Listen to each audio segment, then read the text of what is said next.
to install Stratamat underlayment.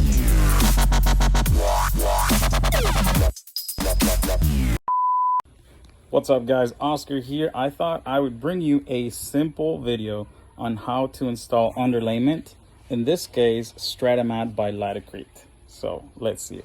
So the first thing you want to do is clean the floor, either plywood or concrete. You need to clean it so it's free from paint or any oils or whatever. In this case I cleaned it and sponged it clean. Then you want to mix your thin set pretty loose, you know, a little more runny than usual, and spread it on the floor using the right size trowel, which in this case is a 1/8 by 1/8 square trowel.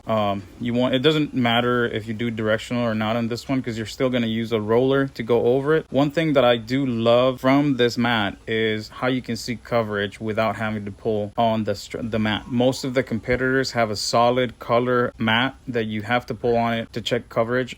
In this case you don't. As soon as you push on it, you know that there's making a good contact. Just like any other underlayment mat, you can use your utility knife to cut on it. Compared to cement board, you know, you can bring a roll of 323 square feet, which would be about 12 sheets of Hardybacker or any other cement board in one trip. The last thing I'm going to recommend is pre-filling your waffles. This is going to allow you to see your lines next day when you're working on your layout. And that's it. I mean, it's not rocket science. It's super easy. Anybody can do it.